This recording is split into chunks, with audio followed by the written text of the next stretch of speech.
The impressive ruins of Great Zimbabwe mean stone houses, which cover an area of some 80 hectares and lie 30 kilometers from Masvingo, formerly Fort Victoria.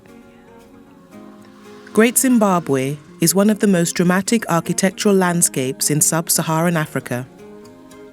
As a cultural symbol and link with the pre-colonial past, it's of prime importance for African identity in southern Africa.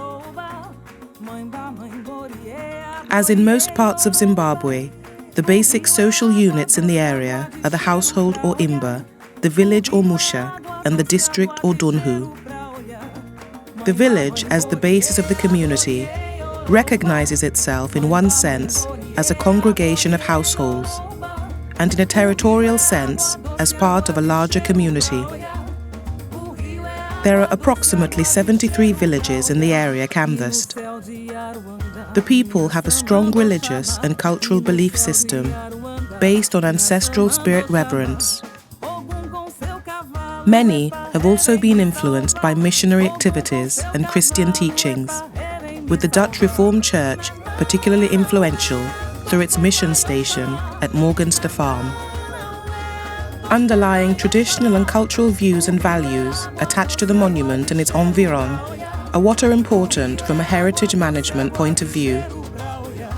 It's accurate to say that Great Zimbabwe is sacred to the Shona people as a group, but there are significant regional and local differences within that group, especially in religion.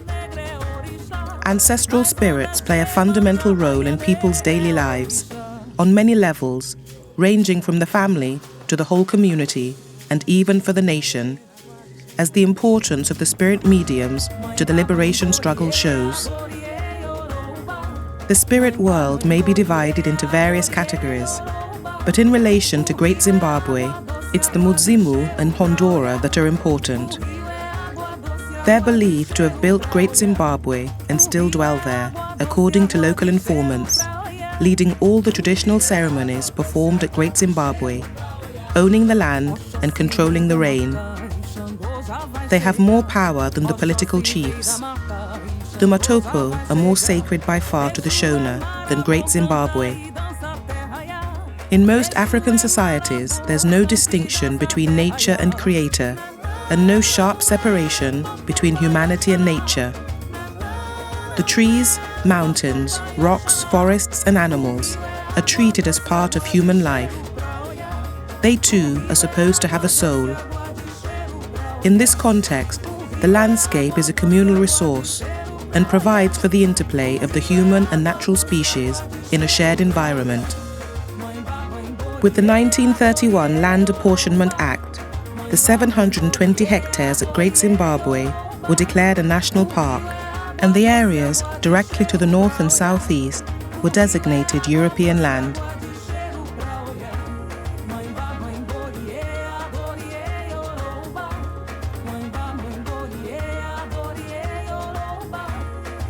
Although the Zimbabwean traditional darker structures are evidently related to contemporary Southern African vernacular architecture, archaeological evidence indicates subtle differences in their design and construction. The structures were designed to last and were more complex than the single-compartment dwelling houses, more recently synonymous with darker material.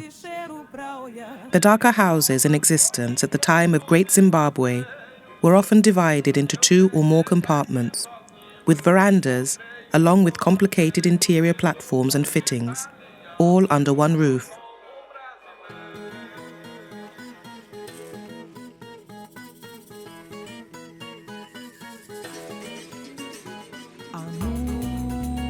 The ruins of Great Zimbabwe, the capital of the Queen of Sheba, according to an age-old legend, are a unique testimony to the Bantu civilization of the Shona between the 11th and 15th centuries. The city, which covers an area of nearly 80 hectares, was an important trading centre and was renowned from the Middle Ages onwards.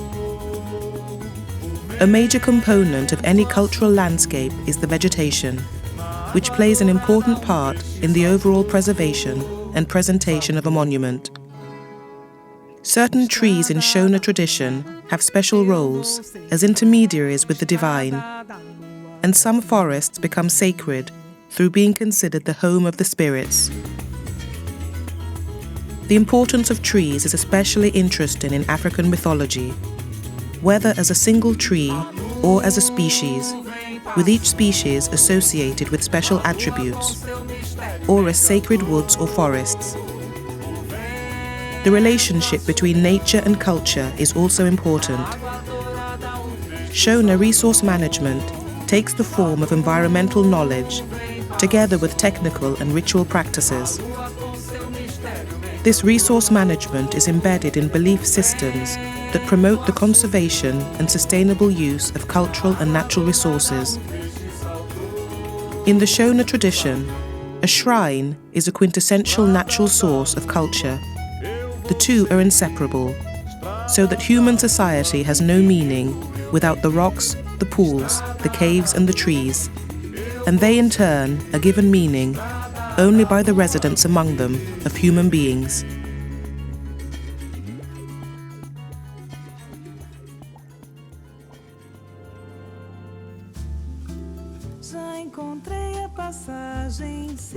The Great Zimbabwe site can be divided into 4 main architectural zones. These are the hill complex, the Great Enclosure, the valley ruins, and the peripheral settlements. The first 3 components constitute the core or central part of Great Zimbabwe. The inner perimeter wall separates the hill from the valley and the Great Enclosure. A second low stone wall, the outer perimeter wall, which runs around the southern and western sides of the Great Enclosure and the valley ruins, separates these areas from the surrounding peripheral areas. The Great Enclosure, situated across the valley but adjacent to the hill complex, is perhaps the monument's most spectacular and substantial structure.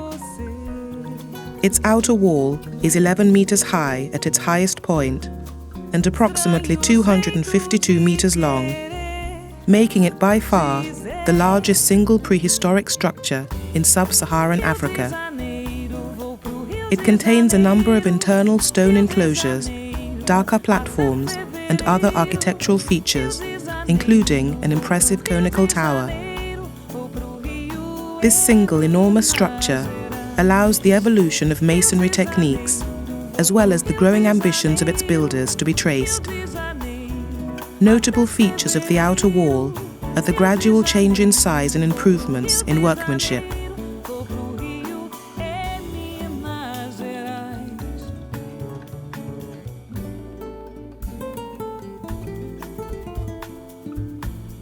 Dolerite and ironstone rocks, timber and darker, were used in the construction of the monumental walls, along with the predominant material, granite. Geological investigations indicate that the granite used for the blocks was mainly biotite.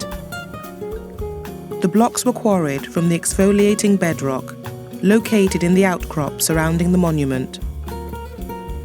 The dry stone walls at Great Zimbabwe perform one of 2 functions: providing freestanding enclosures or boundary walls, or acting as retaining walls for the provision of terracing.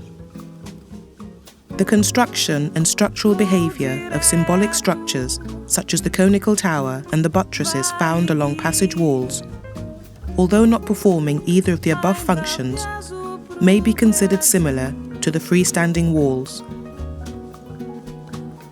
The freestanding walls are generally constructed of 2 outer faces of carefully staked and coursed blocks infilled with core blocks, less regular in size and shape, but generally of a similar nature. Contrary to general belief, the core is not rubble but carefully packed. The conical tower inside the Great Enclosure is a symbol of the site. The Great Zimbabwe ruins are situated in a landscape characterized by large outcrops of medium to coarse grained granite. The rock is fresh and consequently very strong.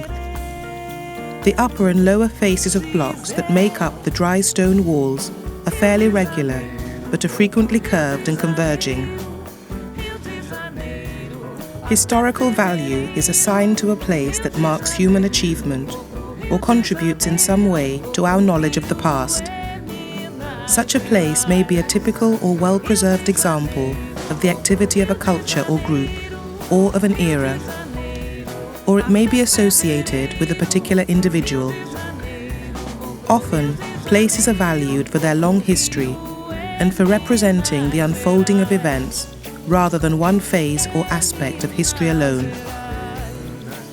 Many places have historic value because they reflect a long period of human history. They help us to take an imaginative step back in time, to ponder the past lifestyles and histories of our ancestors.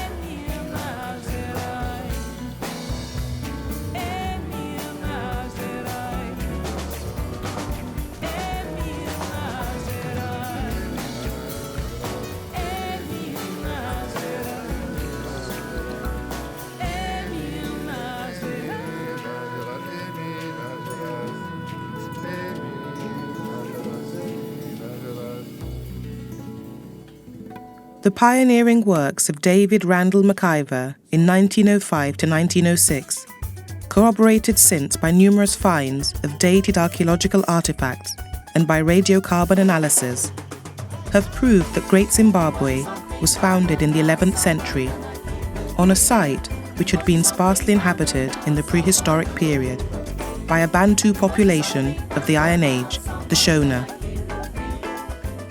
In the 14th century, it was the principal city of a major state, extending over the gold-rich plateau. Its population exceeded 10,000 inhabitants. In about 1450, this capital was abandoned, not as a result of war, but because the hinterland could no longer provide food for the overpopulated city, and deforestation made it necessary to go further and further to find firewood. The resulting migration benefited Kami, which became the most influential city in the region, but signalled waning political power. When, in 1505, the Portuguese settled in Sofala, the region was divided between the rival powers of the kingdoms of Towa and Wene Mutapa.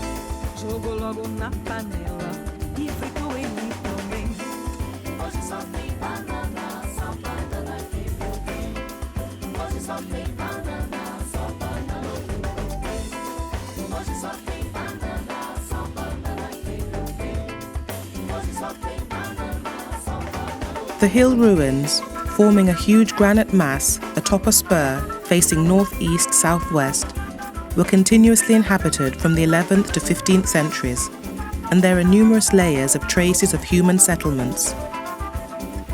The hill complex is to the north of the site. The occupation of the hill goes back to the early farming period, when the communities hadn't yet developed the technique of dry stone walling. The archaeological stratigraphic sequence shows that stone wall building began on the hill.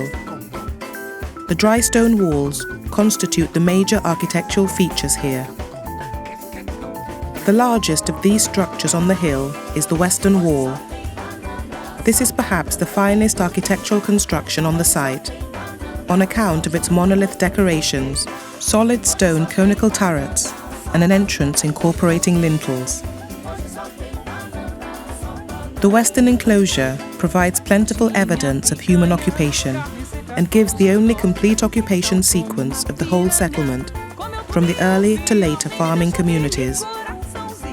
This enclosure contains between 3 and 5 meters of stratified house floors, the thickest concentration anywhere on the monument, and the deposit forms a complete sequence.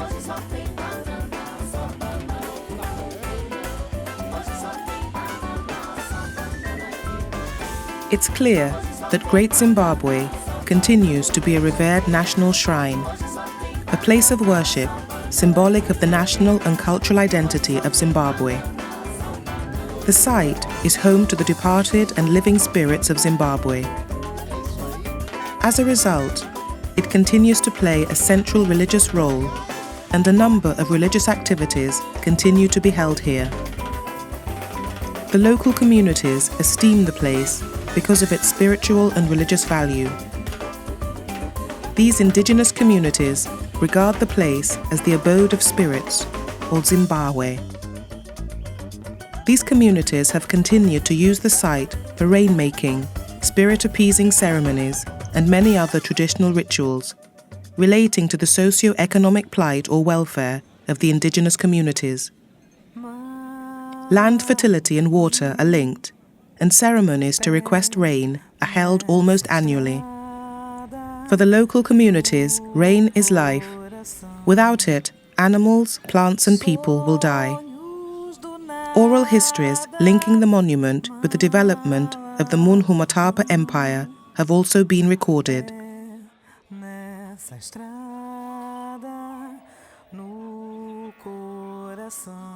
The array of cultural and natural values associated with the monument are of immense scientific value and provide opportunities for extracting knowledge about the prehistoric development of the Shona and of Bantu speakers more generally.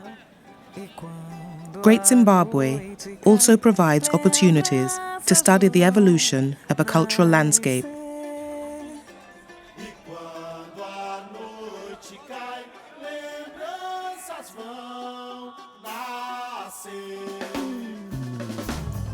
The aesthetic value of a place may be described in terms of the association or mood it conjures up, or the objective beauty of its design, or the fact that it exemplifies a particular style, or superb craftsmanship, or artistic development of a high level.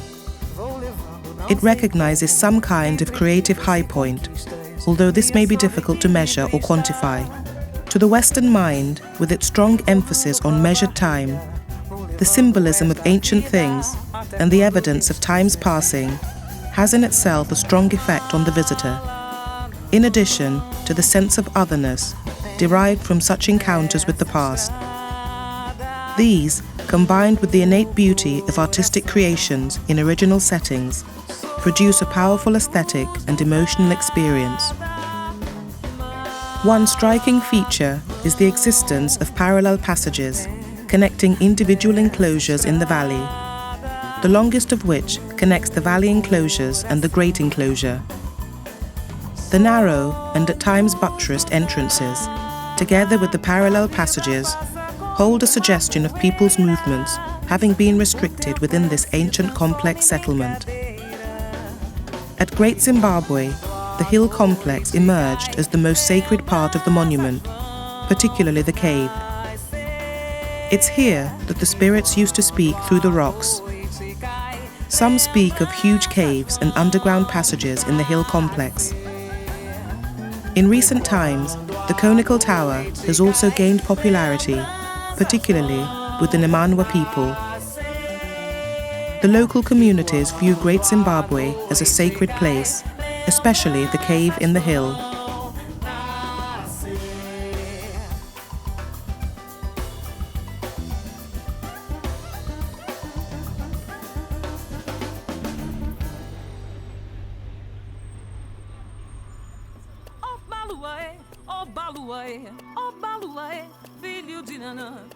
Great Zimbabwe is situated at the southern edge of the Zimbabwean plateau. Numerous granite hills here form a scarp, which precipitates moisture from the prevailing south-easterly winds. Rainfall at the site is higher than in the surrounding area, with days of local mist and light drizzle common throughout the year, even when the rest of the country is dry. The hill, more than anywhere else, shows the engineering qualities of the traditional stone masonry. Most of the dry stone wall structures on the hill are freestanding, although retaining walls are used in places to terrace the slope or provide a building platform.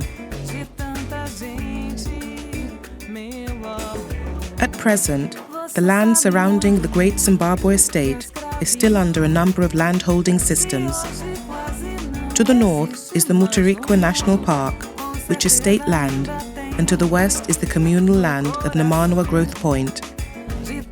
This land that remains in the communal area is divided among chiefs Mugabe, Charumbira and Namanwa.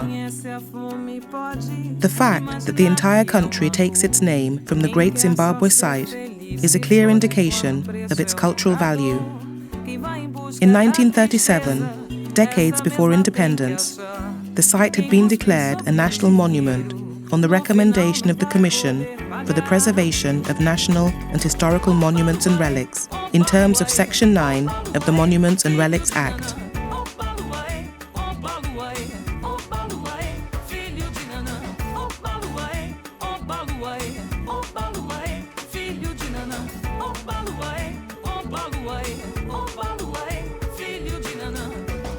Possibly the most serious problem affecting preservation and presentation at Great Zimbabwe has been vegetation growth. One of the major attractions of ruined monuments is the juxtaposition of the ruins with plants or vegetation. At Great Zimbabwe, plants grow on both dry stone and darker structures. To the romantic eye, this creates a very picturesque vision. The problem of vegetation growth is a serious one, and there are no easy solutions to it. Trees and plants can't easily be removed. Their removal affects the traditionally held image of the monument, which the contemporary visitor has come to associate with the site's aesthetics.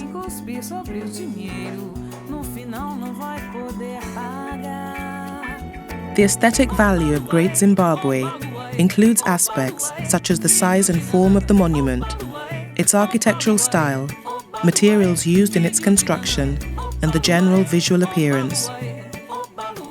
Part of its aesthetic value rests on the site being the most spectacular in sub-Saharan Africa, in terms of size and design, and being comparable to sites such as Stonehenge, the Acropolis, and the Egyptian pyramids, all of which are physically attractive to see. Great Zimbabwe epitomizes the design principles of an architectural style whose physical appearance, in particular the dry stone architecture, has captured the imagination of all those who have visited the site.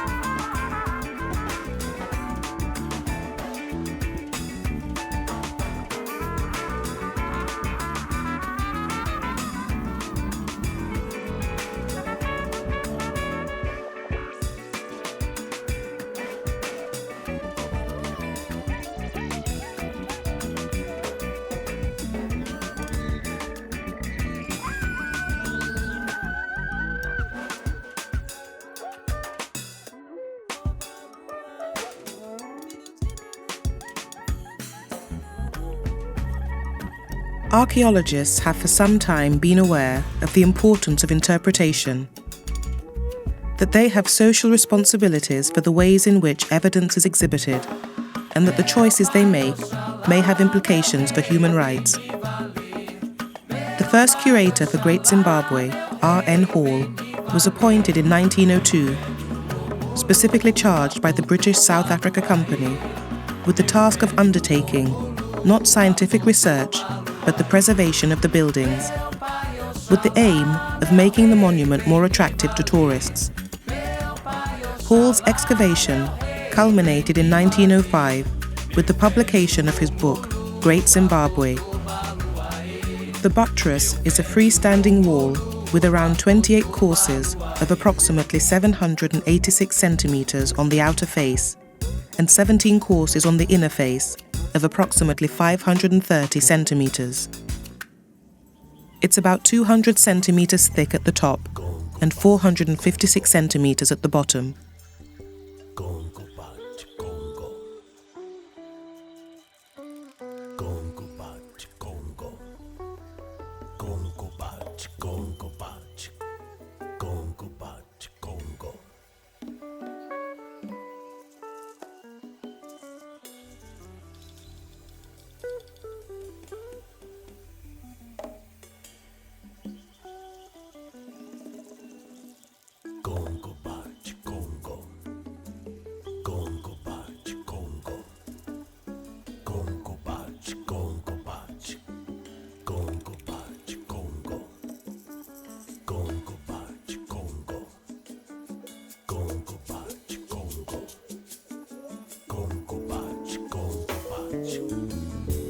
The civilization of Great Zimbabwe was one of the most significant civilizations in the world during the medieval period.